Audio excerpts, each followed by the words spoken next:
Foi preciso muito planejamento para a montagem e escolha de cada ambiente do Centro Cultural Martha Watts. O Espaço Memória Piracicabana, localizado no subsolo, reúne significativos documentos e pesquisas, abertos à visitação. Além do acervo de João Chiarini, rico em folclore e literatura popular, já citado no capítulo anterior, o espaço é composto por materiais de pesquisadores como Rocha Neto, processos de poder judiciário, do jornal O Diário e publicações sobre o Instituto Educacional Piracicabano e a Igreja Metodista. Um dos mais completos acervos sobre o futebol do país, com uma coleção de 50 mil fotos, anotações sobre clubes nacionais e internacionais, jornais e revistas. O acervo Rocha Neto soma mais de 30 mil textos, dados coletados por um pesquisador que dedicou parte de sua vida ao esporte. Então, o papai, ele nasceu em Itu, na cidade de Itu, em 1913. Ele tomou, assim, conhecimento a gostar do esporte, na verdade, aos 6 anos de idade, frequentando alguns jogos e tinha esse costume de trocar figurinha com os coleguinhas de escola. Também era comum ele fazer isso depois da escola, corria até as estações de trem, né, a estação de trem, e ir lá para recepcionar os jogadores. Aí o que ele fazia? Ele pegava, tomava nota do endereço do jogador tal, para manter essa correspondência. Isso aí começou a documentar. Também tinha costume naquela época nas embalagens de cigarro aparecia a fotografia do jogador de futebol. Ele pegava lá, recortava aquilo lá e guardava. E assim ele foi fazendo o acervo dele, devagarzinho. Isso, com o decorrer do tempo, ele acabou se transferindo para Piracicaba. Por volta de 33, 34, ele começou então a ter uma participação mais ativa, começou a procurar o pessoal do esporte, começou a frequentar, né? Era comum assistir jogos nos estádios, né? E começou a se interessar mais por esse tipo de atividade. Ele tinha um contato assim muito grande com fotógrafos. E naquela época, eu me lembro o nome dele, do Ítalo Filetti, e era costume do Ítalo Filetti tirar fotografia, tirava bastante fotografia, né? E papai comprava. E nessa época também ele fazia reportagem do 15, ouvia bastante rádio, fazia reportagem para a Gazeta Esportiva. Além de ter que sustentar a família, tinha que sustentar o arquivo dele. E o arquivo dele ele não deixava por menos, né? O acervo sempre foi muito organizado. Desde quando eu comecei a trabalhar com o Rocha Neto, ele manteve uma organização muito eficaz no atendimento às pessoas que iam procurá-lo. Iam muito pesquisadores, estudantes, alunos, jornalistas na produção dos seus livros e dependiam do material que o acervo reúne para poder produzir as suas obras. E a organização dele sempre deu muito certo, as fotos todas separadas por ano, cada jogador do 15 tinha uma pasta própria com informações e imagens relacionadas a eles. A história do 15 em fotos também sempre foi muito bem separada por anos, então sempre foi muito eficaz a organização. Esse acervo, eu não sei dizer esse número, mas acredito que mais de 50 mil fotografias, né? Além de ter reportagem. O Rocha Neto sempre teve uma preocupação com o futuro do acervo, porque queria que isso ficasse sempre em Piracicaba, inicialmente, não saísse de Piracicaba e que ficasse à disposição das pessoas, a consulta das pessoas. Então, assim, ele teve muita vontade de deixar esse material em Piracicaba e a Unimep se mostrou disposta a receber e a cuidar desse acervo e assim ocorreu essa doação. Através da influência do Cecílio Elias Neto, essa obra foi parar lá na Martha Watts. Apesar do acervo passar à Unimep, permaneceu ainda alguns meses na residência dele e ele ficou bem feliz com o resultado, com essa mudança. Os processos do Poder Judiciário também fazem parte do acervo do Centro Cultural. O acordo foi estabelecido pelo Tribunal de Justiça do Estado de São Paulo e mais de 13 mil processos estão arquivados no local. Na época, quando se cogitou a possibilidade da Unimep assumir esse acervo, nós tínhamos 2 professores que foram fundamentais, né? E o curso comprou essa briga, que foi o envolvimento do professor Fernando Teixeira, né, atualmente professor da Unicamp, a professora Bia Bilac, que também era nossa professora, que acabaram trazendo essa questão para o curso, né, e o curso, juntamente com outros espaços da universidade preocupados com isso, né, acabou se mobilizando para receber a guarda. Mas, sem dúvida nenhuma, a visão do professor Almir, reitor na época, foi fundamental.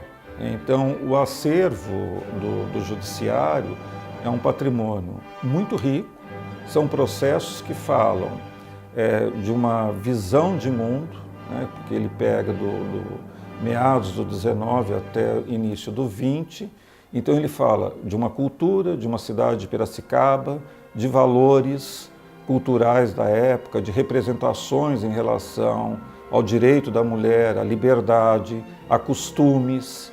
Então você tem ali processos que dizem muito para além do propriamente aquilo que representou o processo. O que eu estou querendo dizer? Um crime, mais do que um crime, no caso do historiador, a gente compra toda uma concepção, toda uma série de representações de uma sociedade. Então está ali muito claro, é uma matéria-prima para o trabalho do historiador e é uma matéria-prima também para se entender o sentido de justiça e como as leis eram compreendidas e interpretadas durante um bom período da nossa história.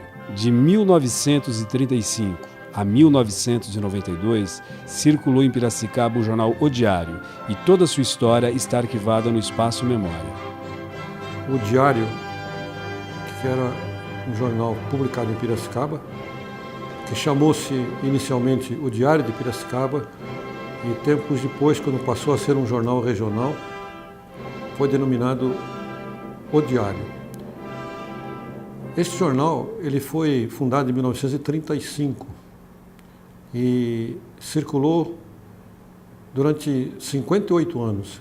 Como um subproduto da minha tese, que tratava do impacto da indústria cultural sobre um órgão de imprensa, um jornal de uma cidade do interior, eu acabei escrevendo um livro que dei a ele o nome O Diário, a saga de um jornal de causas.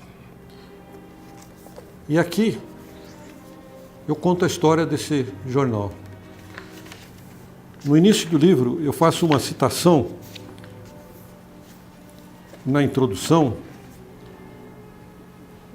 de Philip Graham, um escritor inglês que disse que o jornalismo é o primeiro rascunho da história. Portanto, os jornais que eu pude manusear, que eu pude folhear, que eu pude ler, durante aquele período em que ele circulou, ele fez o rascunho da história de Piracicaba. E o livro, então, conta muito daquilo que foi Piracicaba, daquilo que aconteceu em Piracicaba. Esse jornal é um jornal que sempre esteve ao lado de Piracicaba, contra tudo e contra todos. Eu, através da leitura que fiz para a publicação do meu livro, conheci detalhes interessantes, muito interessantes da história de Piracicaba. Como o jornal deixou de circular, a preocupação que havia era com o acervo. O que seria feito daquela coleção de jornais, sobretudo o que ainda existia na redação. Porque na biblioteca municipal, biblioteca pública municipal, há uma outra coleção desses jornais.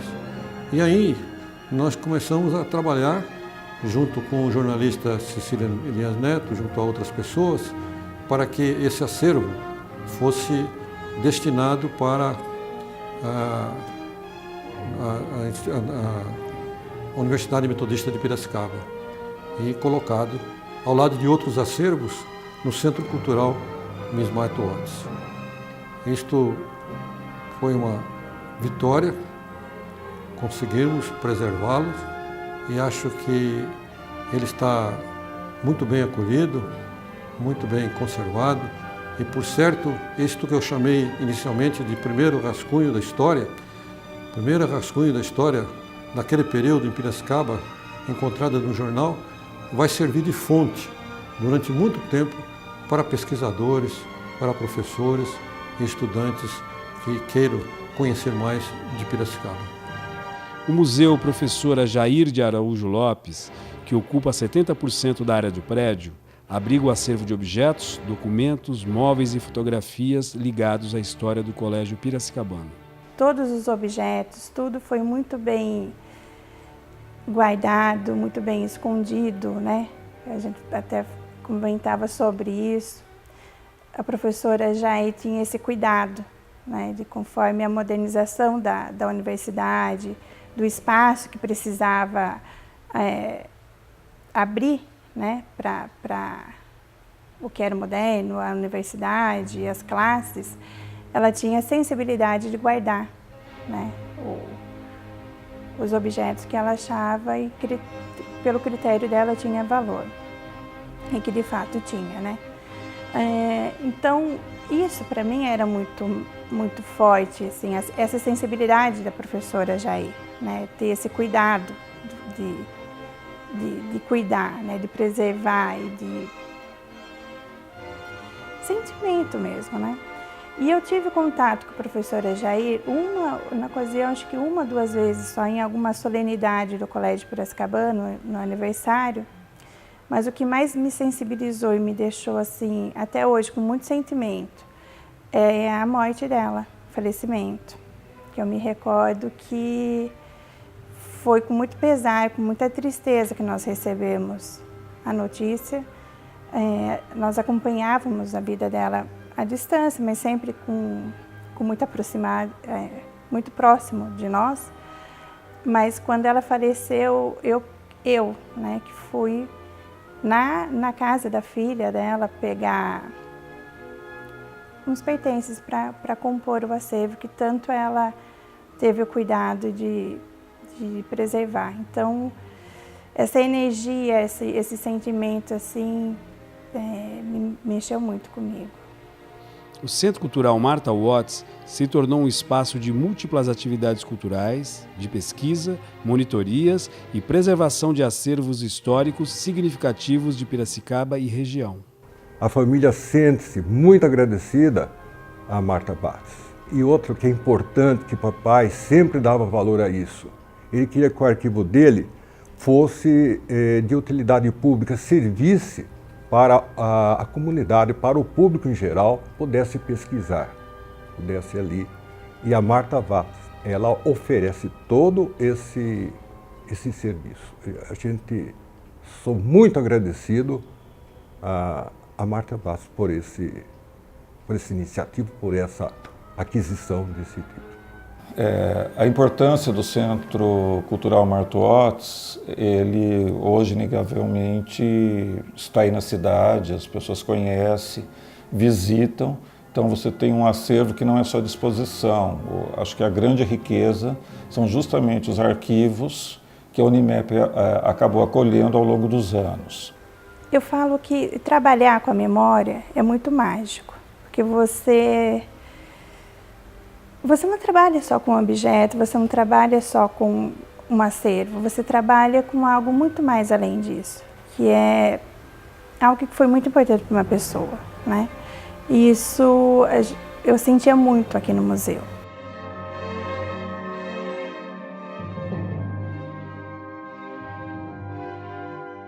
Uma das histórias que o Rocha Neto sempre contava é que as informações que ele reuniu no acervo serviam de fonte para as pessoas. E numa dessas ocasiões, havia um grupo de apostadores que estava num bar na cidade e fazendo uma aposta sobre quantos gols o 15 tinha feito numa determinada ocasião. E o Rocha Neto era o único que sabia essa informação naquele momento. Mesmo sendo madrugada, ligaram para a casa dele para perguntar isso, porque ele era o único que tinha essa informação para poder colocar fim a essa aposta que eles estavam fazendo.